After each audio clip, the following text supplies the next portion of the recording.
నీరు పల్ల మెరుగు అంటారు కదా సార్. గతంలో హైదరాబాద్ ఏరియాలో చాలా చెరువులు ఉండేవి. ఆ చెరువుల్ని కబ్జా చేసేసి నాలాలకు అడ్డుగా వెంచర్స్ వేసేసి చాలా ఇది చేశారు. ఇప్పుడు వర్షాలు ఎక్కువ అవడంతో ఆ వాటర్ అంతా కూడా అక్కడ చేరుతోంది. ఇక్కడ మనం చూడొచ్చు సార్, మోకిలాలో ఒక 6 CR సార్ ఒక్కొక్క విల్లా. మన విజువల్స్లో చూస్తూ ఉన్నాం. మొత్తం 212 విల్లాలు సార్. ఇది ఒక్కొక్కటి 6 కోట్ల రూపాయలట. అఫీషియల్ వాల్యూ ఉంటుంది, మార్కెట్ వాల్యూ ఇంకా ఎక్కువ ఉంటుంది సార్. అంటే ఏంటంటే అవుట్స్కర్ట్స్కి వెళ్ళిపోదాం, ఈ కాలుష్యం అది ఉండదు, అంత ప్రశాంతంగా ఉంటుంది అని చెప్పి వాళ్ళు వెళ్తే అప్పుడు అది కూడా మునిగిపోయిన పరిస్థితి సార్ మనం విజువల్స్లో చూస్తూ ఉన్నాం. అంటే అది నాలా ప్రవాహానికి అడ్డంగా ఈ విల్లాలను నిర్మించినట్టే ఆరోపణలు ఉన్నాయి సార్. మరి ఆరోపణలు ఎంత నిజమో తెలియదు కానీ ఆశ్చర్యమే. ఎందుకంటే ఒకప్పుడు పాత రోజుల్లో ఇప్పుడు హైదరాబాద్ కోర్ సిటీ ఉంటుంది, ఇది ఎప్పుడో కట్టిన సిటీ. జనసాంద్రత పెరిగిపోయింది, పాపులేషన్ డెన్సిటీ పెరిగిన జనసాంద్రతకు తగ్గట్లుగా ఇన్ఫ్రాస్ట్రక్చర్ పెరగలేదు. డ్రైనేజ్ కావచ్చు, సీవేజ్ కావచ్చు, రోడ్లు కావచ్చు, ఈ ఒక కాంక్రీట్ యాక్టివిటీ కూడా ఎక్కువ ఉంటుంది. కోర్ సిటీలో వాటర్ పర్కులేట్ అవ్వడానికి స్కోప్ తక్కువ ఉంటుంది, ఎందుకంటే మొత్తం కన్స్ట్రక్టెడ్ ఏరియా ఎక్కువ ఉంటుంది.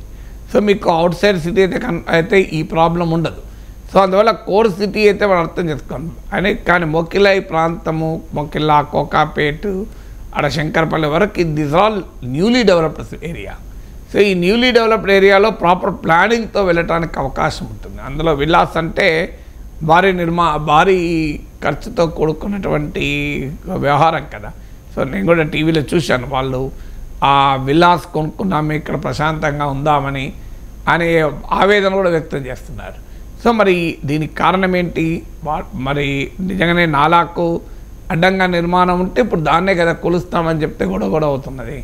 నానంటోడు హైడ్రా యాక్షను, బడాబాబులు విలాస కొరకు అడ్డగోలుగా చేసిన నిర్మాణాలు తీసేయాలంటే కూడా నా మీద కోపం వస్తుంది.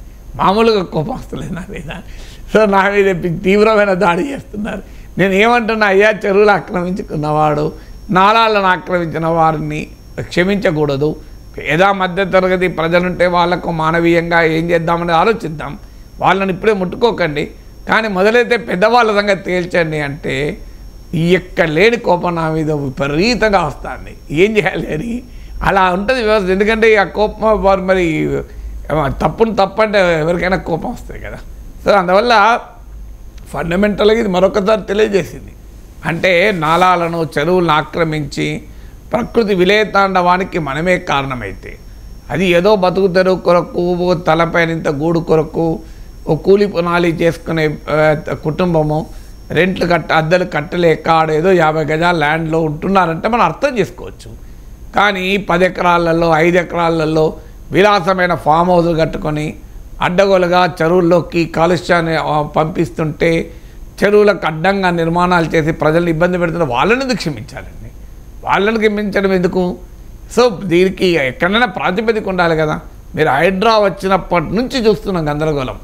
సో హోల్ హార్టెడ్గా హైడ్రా ఆపరేషన్ మేము సమర్థిస్తాం. ఈ పెద్దవాళ్ళ సంగతి భర్తం పట్టాల్సిందే. పేద మధ్యతరగతి ప్రజలకు మాత్రం మీరు ఇబ్బంది పెట్టకూడదు. ఓ మానవీయ పరిష్కారాన్ని చూద్దాం, అది తర్వాత, ముందైతే వీళ్ళ సంగతి తేల్చాలి కదా అని ఇంత స్పష్టంగా చెప్తుంటే అలా కాదు, ఇక్కడెందుకు చేసినావు, అక్కడెందుకు చేసినావు, డ్రామా. అది డ్రామా అయితే డ్రామా అయిన రోజు ఖచ్చితంగా కొట్లాడదాం. నిజంగానే ఒక దగ్గర 4 రోజులు అయినా కాపారనుకోండి, పెద్దవాళ్ళకు కూలగొట్టకుండా తప్పనిసరిగా క్వశ్చన్ చేద్దాం. కానీ మొదలు పెట్టినప్పటి నుంచి చూడండి విమర్శలు, ప్రశ్నలు, అసలు దాన్ని సమర్థిస్తున్న నాలాంటి వాళ్ళపైన దాడి తీవ్రంగా. ఎందుకు ఇది ఏం తెలియజేస్తుంది? ఎవరి ఇంట్రెస్ట్లు తెలియజేస్తున్నది? మరి ఇప్పుడు ఆ మొక్కిళ్ళలో ఎవరు, ఆ బాధకు ఎవరు భరించాలి? మరి వాళ్ళ జీవితాలు అలా కావడానికి అన్ని కోట్లు ఖర్చు పెట్టి విల్లా కొనుక్కుంటే మరి వాళ్ళ పరిస్థితికి ఎవరు బాధ్యులండి? ఎవరు బాధ్యులు? మరి 50 ఏళ్ళ నుంచి జరగలేదా? జరిగింది కరెక్టే. ఎప్పుడో ఏదో ఒక సమయంలో మొదలు పెట్టాలి కదా. ఎప్పుడు మొదలు పెడదాం? పోనీ ఇంకా 50 ఏళ్ళు నడిపిద్దాం ఇలాగే. ఇప్పుడు 50 ఏళ్ళుగా జరిగింది నిజమే, ఆ దుర్మార్గులు అనుమతులు ఇచ్చారు, వాళ్ళని ప్రాసిక్యూట్ చేద్దాం కరెక్టే. కానీ 50 ఏళ్ళుగా జరిగింది కనుక ఇప్పుడు ఆపుదామా? ఇక నుంచి కూడా జరగనిద్దామా? ఇంకో 50 ఏళ్ళు కూడా జరగనిద్దాం.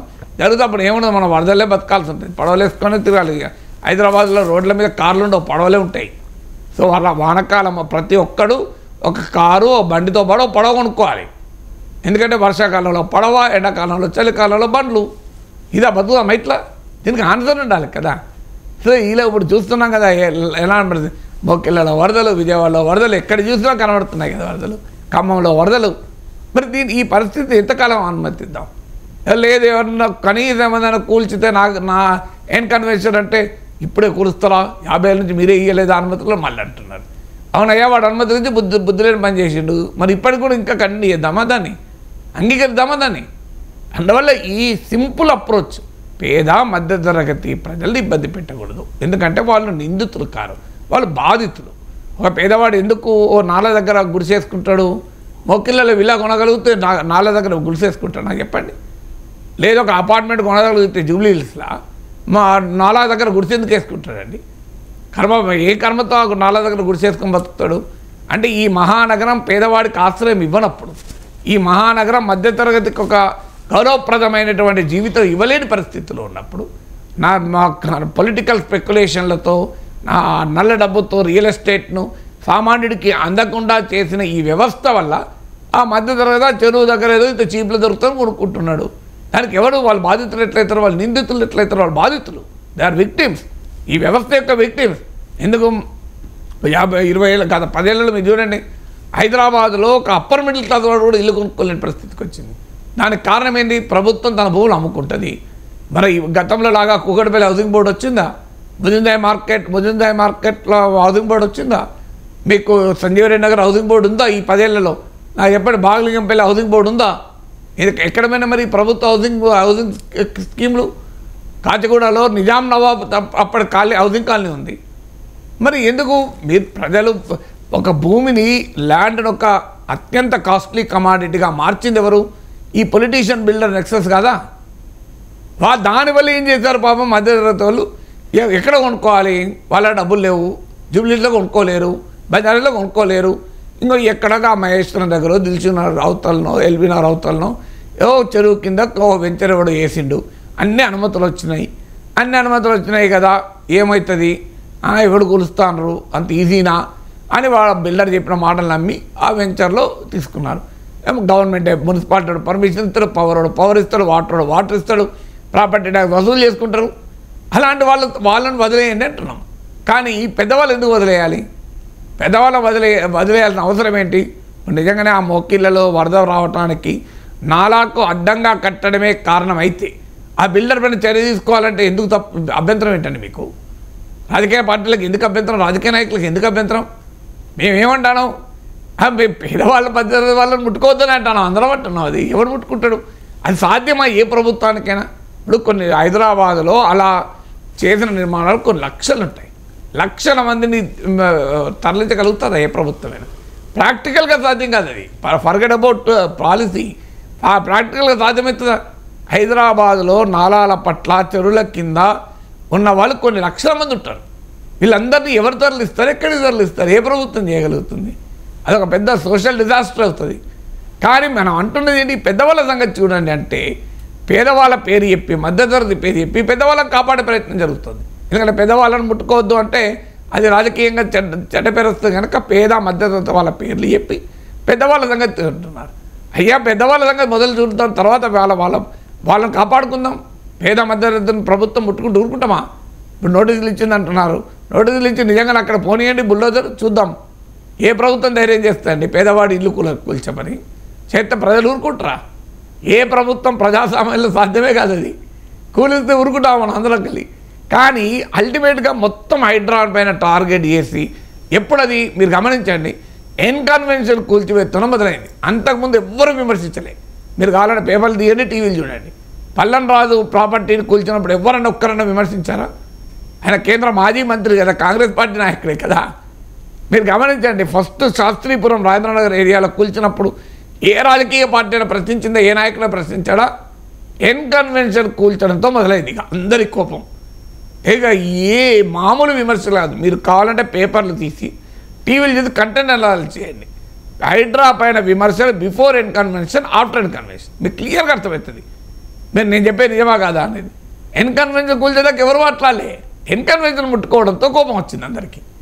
పెద్దవాళ్ళందరికీ అప్పుడే కోపం వచ్చింది. ఎందుకు? అక్కినేని నాగార్జున లాంటి సెలబ్రిటీని అన్నారంటే మా దగ్గరికి కూడా వస్తారు, మా వాళ్ళ దగ్గరికి కూడా వస్తారు, మా అస్మదీయుల దగ్గరికి వస్తారు, మా మా మా మా సపోర్టర్ల దగ్గరికి వస్తారు అనే భయం రాజకీయ నాయకులు మొదలైంది. దానికి అది చెప్తే కోపం వస్తుంది కనుక పేద మధ్యతరగతి వాళ్ళ పేర్లు చెప్తున్నాం.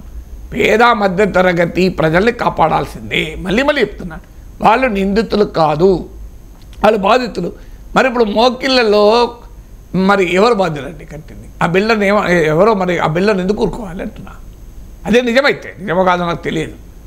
అలా ఇప్పటికైనా మోకిళ్ళలో వరదలు హైడ్రాపై ఒక విధానపరమైన వైఖరి తీసుకోవాల్సిన అవసరాన్ని తెలియజేస్తున్నాయి కదా.